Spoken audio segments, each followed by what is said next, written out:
ఇక్కడ ఆయన ఏమంటున్నాడు, నేను చెప్పుకుంటాను అప్పుడు నా పంట అంటే బాగా పండింది, తర్వాత ఉన్న గోడాక్స్ సరిపోవట్లేదు, నేను ఇంకా కట్టిస్తాను అని కట్టించేసి అప్పుడు ఏం చెప్తున్నాడు 19వ వచనంలో 18వ వచనంలో, నా ఆస్తిని సమకూర్చుకొని 19 నా ప్రాణముతో ప్రాణమా తర్వాత విస్తారమైన ఆస్తిని చూడండి సుఖించు తిను త్రాగు సంతోషించుకొని చెప్పుకుంటున్నాడు. ఒకవేళ నిజంగా ఎవరైనా మనం ఎవరైనా ఎప్పుడైనా కానీ దేవుని నమ్ముకుంటే నాకేమొచ్చు, దేవునిలోకి వచ్చిన తర్వాత నాకేమొచ్చు అని ఒకవేళ అట్లా ఆలోచిస్తే మనం కూడా ఇట్లా బుద్ధిహీనంగా ఆలోచిస్తున్నట్టే. ఎందుకంటే చాలా మంది మా కుటుంబంలో ఉండేది ఏమొచ్చింది, ఏం కలిసి వచ్చిందని దేవుడు. ఇది చాలా బాధతో చెప్తుంది. ఎందుకు అని అంటే కేవలం మనం రక్షింపబడింది మన యొక్క మనకి ఏదో ఉంది, మన ఏదో నీతి మంత్రం లేదా మన ఏదో పర్ఫెక్ట్ అని కానీ ఇది ఆయన అనేకులో లేదు రక్షణ. ఇంత గొప్ప రక్షణ ఏమంటారు మనము మన జీవితంలో అనుభవిస్తూ చాలా సార్లు భౌతిక సంబంధమైనవి అంటే ఏ పరమైన ఈ లోకంలో ఇక్కడితో ఎండ్ అయిపోయే ఈ విషయాల మీదే మన ఫోకస్ ఉంటే మన సంబంధమైన ఆశీర్వాదం అంటే దేవుడు నిత్యత్వంలో శాశ్వతంగా ఉండే ఆయనతో ఉండే పని లేదా ఆయనతో ఉండే ఆధిక్యతని చాలా చురుకుగా చేసింది. అదంటారా చాలా చురుకుగా చేసింది. ఇక్కడ నుంచి మనం నేర్చుకోవాల్సిన విషయం ఏంటంటే నిజంగా ఆయన రాజ్యాన్ని నీతిని మనం వెతుకుతున్నాము. చూడండి, ఆయన రాజ్యాన్ని నీతిని మనం వెతుకుతున్నామా అన్నది చాలా చాలా ప్రాముఖ్యమైనది. చూడండి, ప్రసంగి గ్రంథం 5వ అధ్యాయం ఒకసారి ప్రసంగి గ్రంథము 5వ అధ్యాయం 10 నుంచి 12 వచనాలు. ప్రసంగి గ్రంథము 5వ అధ్యాయం 10 నుంచి 12 వచనాలు. ద్రవ్యం అపేక్షించేవాడు ద్రవ్యం చేత తృప్తి పొందడు. చూడండి, ధన సమృద్ధిని అపేక్షించేవాడు దాని చేత తృప్తి పొందడు. ఇది వ్యర్థమే అంటే డబ్బు పట్ల వ్యామోహం లేదా డబ్బుతో ఎన్నడూ తృప్తి చెందలేడు. ఎందుకు అని అంటే ఒకవేళ 1 కోటి రూపాయలు 2 కోట్లు 3 కోట్లు సంపాదించిన వాడు ఇంకా 10 కోట్లు ఎట్లా చేయాలని ఆలోచిస్తాడు. 100 కోట్లు సంపాదించిన వాడు 1000 కోట్లు ఎట్లా ఏ మార్గాల్లో తీసుకురావాలని ఆలోచిస్తాడు. తర్వాత చూడండి 11, ఇది చాలా అసలు కనిపించే మాట. అసలు ఆస్తి ఎక్కువైన దాన్ని భక్షించు వాడు ఎక్కువ కనులారా చూచుటే ఆస్తి పరుడికి ఆస్తి వలన ప్రయోజనం. ఈ మానవ పరంగా క్రైస్తవం ఉంటారు. ఎవరి తర్వాత తెలుసండి, చచ్చినప్పుడు ఏ పట్టుకుంటున్నారు వీడు మంచిగా అసలు ఏమీ చేయట్లేదు, ఎవరికి కనీసం ఇంటికి కూడా పెట్టట్లేదు. సర్వసాధారణంగా చెప్తాడు. ఎంత చక్కగా మహాజ్ఞాని సొలొమోను గారు రాసి మనం చూడండి, దేవుడు ఆయన ద్వారా ఆస్తి ఎక్కువైన దాన్ని భక్షించేవారు కనులారా చూచుటే కాక ఆస్తి పరుడికి తన ఆస్తి ప్రయోజనం అంటే తన సంపదను చూసుకునేవాడు తెలుసుకోగలడు మాత్రమే చేయడు. అంతకన్నా ఏం చేయలేడు. పాఠం చేసే పాఠంలో చాలా మంది తెలుసు తర్వాత ఏదో పొలాలు అదే ఎంతో ఆస్తి. వాళ్ళ పిల్లలు ఏమో స్టేట్స్ లో ఉంటారు, వాళ్ళేమో ఇక్కడ ఉంటారు. పాపం వాళ్ళని చూస్తే చాలా జాలి బాధ వేదన. ఎందుకు అని అంటే నిజంగా వాళ్ళు వాటిని చూసుకొని మురిసిపోతున్నారు కానీ ఏం చేయలేదు. ఏం చేయలేరు. ఎందుకంటే ఆఖరికి వాళ్ళకి బాగోలేక ఏదైనా అయినా కూడా వాళ్ళు రాను ఎక్కడో ఉన్నారు. దేశం కానీ దేశంలో పట్టించుకునే వాళ్ళు వీళ్ళకి మటుకు ఇంకా పంతాలు పట్టాయి. సో ఆస్తి వల్ల ఏం జరుగుతుందంటే దాన్ని చూసుకొని మురిసిపోవాలంటే అంతే, ఇంకా అంతకన్నా ఇంకేం చేయదు. తర్వాత చూడండి 12, ఇది ఇంకా అసలు మనం ఇంకా ఆలోచింపజేస్తాం. కష్టజీవులు కొద్దిగా తినడు, ఎక్కువగా తినడు, సుఖనిద్రం ఉంటుంది. అయితే ఐశ్వర్యవంతులకు తమ ధన సమృద్ధి చేత నిద్ర పట్టదండి. ఇది అసలు ఆలోచిస్తే నిజంగా ఎందుకనంటే బ్యాంక్ బ్యాలెన్స్ 10 లక్షలు ఉందండి. ఇప్పుడున్న పరిస్థితుల్లో ఇప్పుడు సినారియో మనం ఆలోచిస్తే రకరకాల సైబర్ స్కామ్ జరుగుతున్నాయి కదా. అసలు ఉన్నాయో లేవో చెక్ చేసుకోవాల్సిన పరిస్థితి ప్రతిరోజు. ఏ స్కామ్ జరిగింది ఎందుకంటే మనకు తెలియకోకుండా మన అకౌంట్ నుంచి డబ్బులు కొట్టేసే పరిస్థితి. ఏదో ఒక ఫ్రాడ్, ఏదో ఒక ఇది అంటే అంటే మనం దాన్ని ఎక్కడ కాపాడగలం, ఎక్కడ భద్రత ఉంటుంది అని అంటే బ్యాంకులో కూడా లేదు. మరి ఎక్కడ ఉంటుంది? అసలు లేదు. ఆశ్చర్యం ఉండేది ఏంటంటే చూడండి, కష్టజీవులు కొద్దిగా తినరు, ఎక్కువగా తినరు, సుఖనిద్ర మంతుడు అయితే ఐశ్వర్యవంతులకు తమ ధన సమృద్ధి చేత నిద్రపట్టదంట. నిద్రపట్టని ఆరోగ్యం ఉంటుంది. వాటిని చూసుకొని మురిసిపోయి ఏం చేసుకుంటారు చూడండి. ఇంకొక సమకాలీన తర్జుమాలు, తెలుగు తర్జుమాలు పని రాసింది ఈ మాట. రోజంతా చపటోడ్చి కష్టపడేవాడు ఇంటికి తిరిగి వచ్చి తక్కువ తిన్నా ఎక్కువగా తిన్నా నిశ్చింతగా నిద్రపోతాడంట. శ్రమజీవికి తినేది కొంచెమే ఉన్నా ఎక్కువ ఉన్నా అదే మాత్రం ముఖ్యం కాదని అసలు పట్టించుకోండి. బాగా కష్టపడి వచ్చింది. ఎందుకంటే ఆస్తి మీద ధ్యాస లేదు. ఉన్న కుటుంబాన్ని పోషించుకోవాలి, భార్య పిల్లలు ఉన్న బలకి ఏముంది, ఏ పూట కాదు, ఎంత బాగుంటుంది, అసలు ఏం పట్టదు. తర్వాత చూడండి, అదేమంత ముఖ్యం కాదు, కానీ ధనికుడికి తన సంపద విషయంలో దిగులుతో నిద్రపడదు. ఈయన ఎందుకు రాశాడు ఈ మాటలని నేను ఆలోచించు. కానీ మరి క్రైస్తవంగా మనం ఒకవేళ బహుశా యేసుక్రీస్తు ప్రభువారి పరిచర్య అంతట్లో ఆయన్ని అయ్యా నువ్వు ఎక్కడున్నావు అంటే రెండు వచ్చి అక్కడ రాయబడిన మాట, భూమి మీద మనిషి కుమారుడిని తలవాల్చుకుంటుకైనా ఇదంతా ఆయన్ని కానిది ఏది చెప్పండి. ఆయన ఎంత సాధారణ జీవితం జీవించి భక్తులందరినీ మనం గమనిస్తే ధనవంతులుగా ఉండే తప్పకాలండి, మీరు వ్యతిరేక అర్థంలో తీసుకుంటారు. కానీ ధనవంతులుగా ఉంటే దేని పట్ల నమ్మకంగా ఉండాలనేది కూడా చాలా ప్రాముఖ్యం. ధనం కలిగి ఉండడం తప్ప, ధనవంతులుగా ఉంటే యోగు అని అబ్రహాము అని యథార్థంగా ఉండాలి, అది గొప్ప సంగతి. అయితే ఇక్కడ ఈ 3 వచనాల్లో మనం చదివిన దీంట్లో చూడండి, అది చూసి మురిసిపోతాడు తప్ప ఇంకేమీ చేయలేడు కాదు. ఇవన్నీ సర్వసాధారణంగా మనకు అర్థమయ్యే విషయాలు, మన కళ్ళారా చూసే విషయం. అయితే దేవుడు మన నుంచి కోరుకునేది ఏంటి అని అంటే చూడండి, ఇక్కడే 16వ అధ్యాయంలో, ఇదే లూకాసు వార్త 16వ అధ్యాయంలో అన్యాయస్తుడిగా గృహనిర్వాహకుడు ఉంటాడు. తను చాలా తెలివిగా మోసం చేస్తూ అలా ఉన్నది ఆయన వచ్చి లెక్క చెప్పాలంటే నీకోసం నాకు తెలియదు ఇది నిజమేనా అంటే అది 1 నుంచి 11 వర్షాలు ఉంటుంది. వాడు రకరకాల ప్రయత్నాలు చేసి వాడు చాలా తెలివిగా వాడు ఎట్లా దాని నుంచి ఇది అవ్వడం చేస్తాడు. చేసిన తర్వాత అక్కడ చూడండి, చివరిలో రాయబడిన మాట 13వ వచనం చూడండి. 13వ వచనం యేసుక్రీస్తు ప్రభువు చెప్తున్న మాట, ఏ సేవకును 2 యజమానులను సేవింపలేడు. వాడు ఒకరిని ద్వేషించి ఒకరిని ప్రేమించు, లేక ఒకరిని అనుసరించి ఒకరిని తృణీకరించు. మీరు దేవుని సిరిని సేవింపలేదు. ఒకేసారి మీరు ఇద్దరిని సేవింపలేదు. మనం మత్తయి సువార్త 6వ అధ్యాయంలో కూడా దేవునికి సిరికి దాసులుగా ఉండనేరు. ఇదే అధ్యాయం 12 ఇక్కడ కూడా ఆ విషయాన్ని జ్ఞాపకం చేస్తున్నాడు యేసుక్రీస్తు. ఇక్కడ జాగ్రత్తగా గమనిస్తే దేవునికి ఆపోజిట్ ఏముందండి? దేవునికి వ్యతిరేకంగా దేవునికి వ్యతిరేకంగా ఏముంది? సిరి. ఏమని చెప్పండి. ఇప్పుడు మనం అంటే అది చేయకూడదు కూడా, పట్టించుకోము. సర్వసాధారణంగా క్రైస్తవేతరులు వాళ్ళకి సిరియే దేవుడు. మన జీవితంలో మనం ఏం చేయలేమంటే దేవుని సిరిని ఒకవేళ ఏదో ఒకటి చేస్తాం, 2 యజమానులు సేవించు.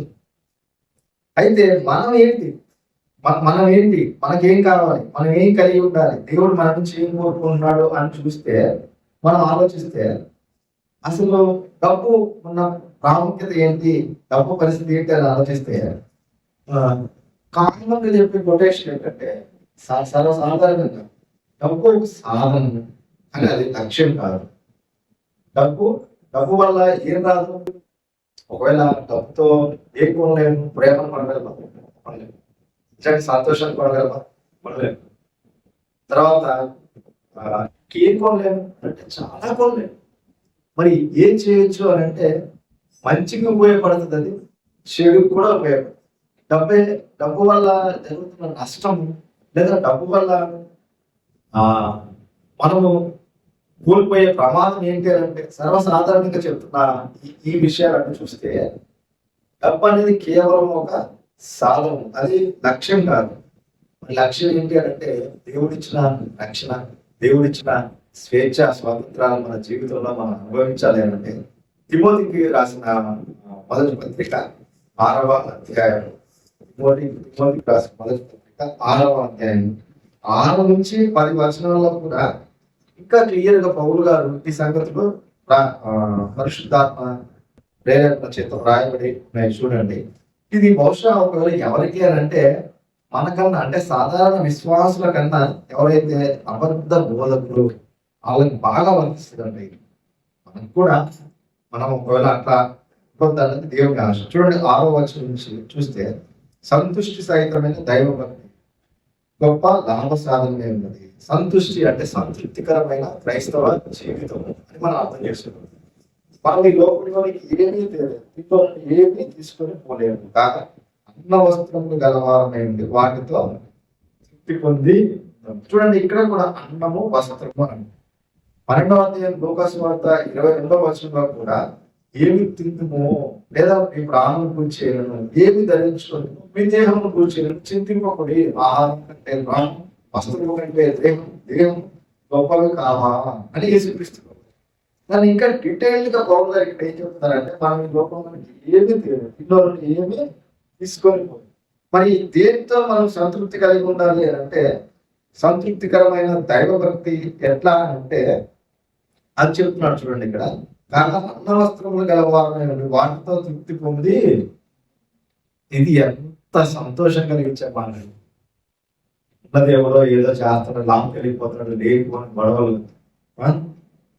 అసలు ఏమీ లేనప్పుడు అంతా బాగుంటది. ఎంతో కొంత కలిసి వచ్చి స్థాయి పొజిషన్ మారుతా ఉంటే వ్యతిరేకులు పెరిగిపోతారు. కుటుంబంలోనే బంధువుల్లోనే అప్పటి వరకు ఉన్న పరిస్థితి, స్నేహితుల్లోనే అప్పటి వరకు కలిసి ఉండి చక్కగా అన్ని పంచుకొని ఒకరినొకరు పలకరించుకునే పోతాయి.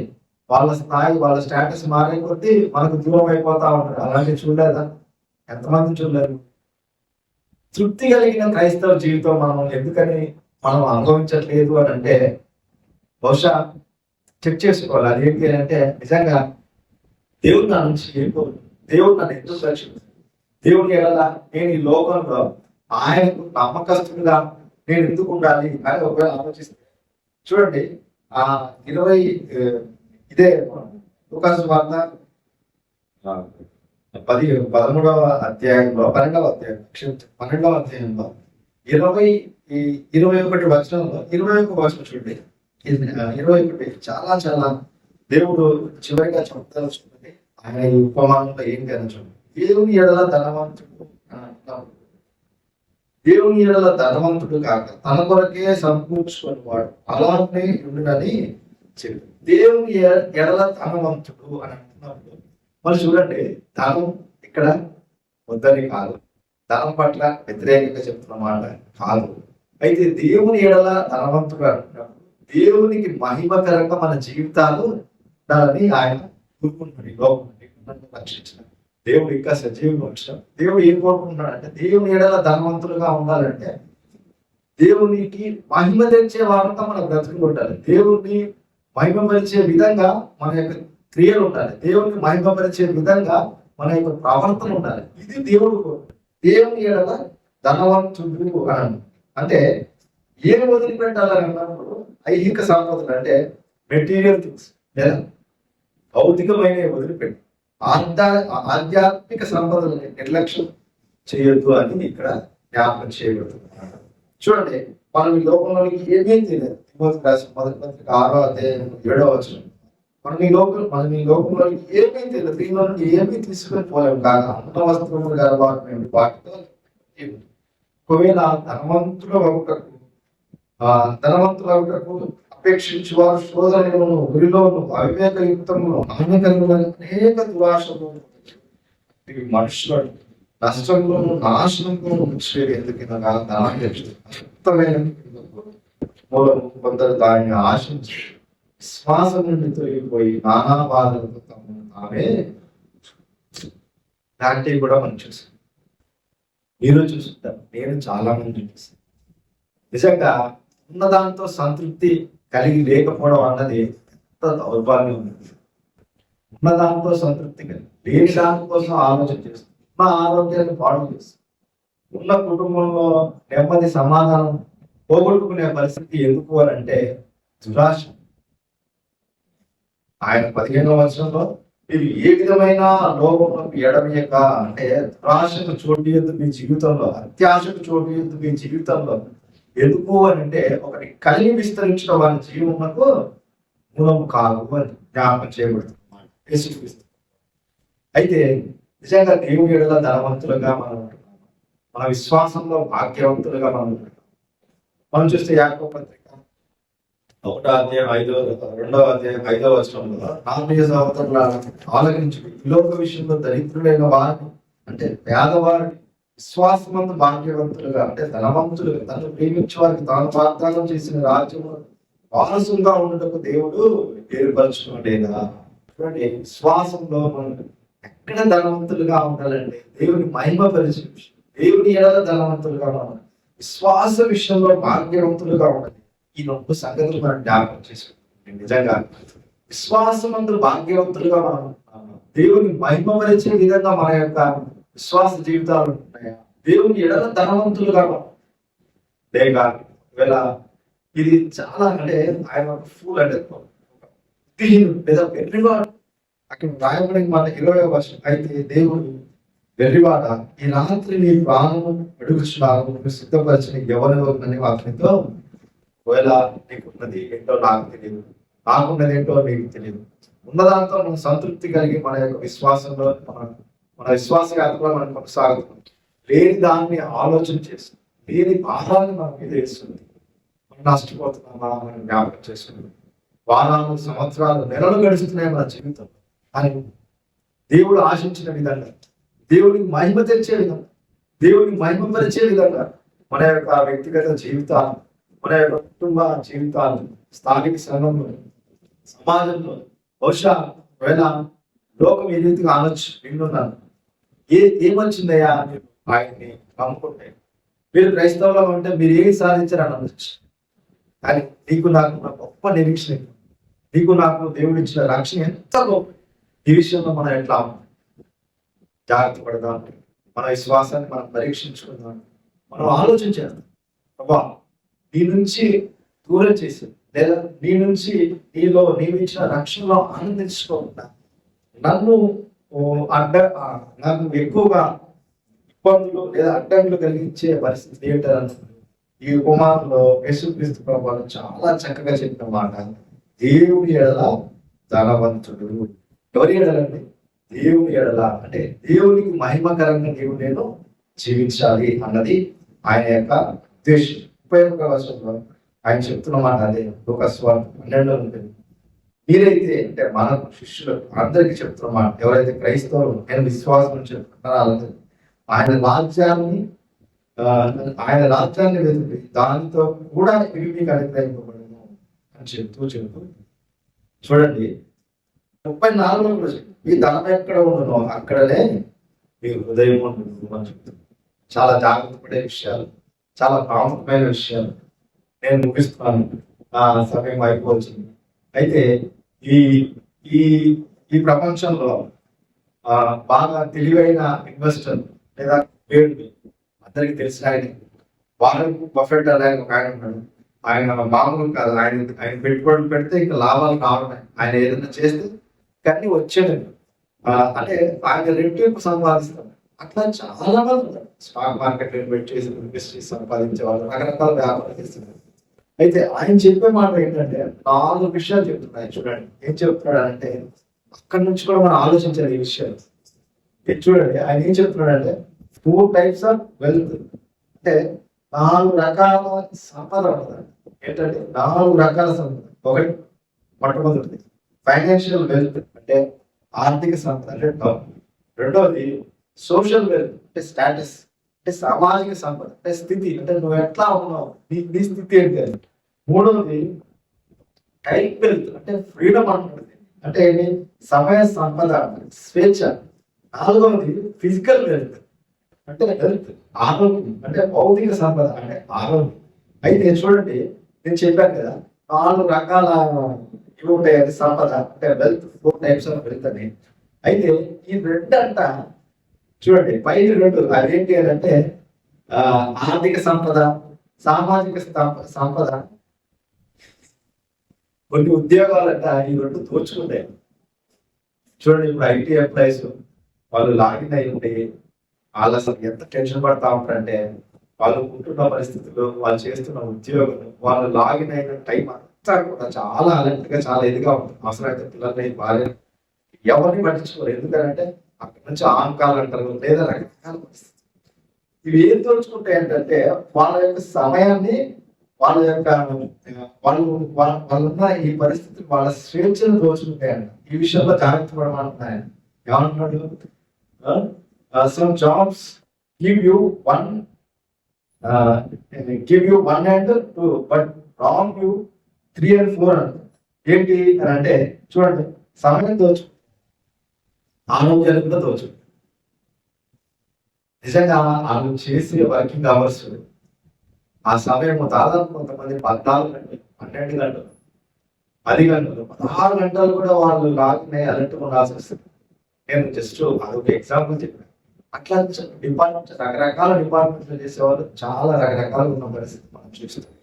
అంటే ఈ రెండు కూడా దోచుకుంటారంట. ఆయన చెప్తున్నాడు, ఎవరు లోకరీతిగా ఉన్న పరిస్థితి ఆయన చెప్తున్నాడు. అయితే ఈ విషయంలో మీరు జాగ్రత్తగా ఉండాలని 3, 4 అంటే నేను చెప్పాను కదా, సమయము, ఆరోగ్యం, ఈ రెండు వృధా చేసుకునే పరిస్థితి. ఈ విషయంలో జాగ్రత్తగా ఉండాలండి ఆయన చెప్తారు. పని అనేది ఏంటి అని చెప్తున్నాడు, అది కేవలం ఒక టూల్ మట్టుకు, అంటే ఒక సాధనం మట్టుకే. అది జీవిత లక్ష్యం కావద్దని ఆలోచన. వాళ్ళకన్నా ఇంకా శ్రేష్టంగా యేసుక్రీస్తు ప్రభువు చెప్పిన మాట ఏంటంటే, ఆయన రాజ్యాన్ని, నీతిని వెతకమంట.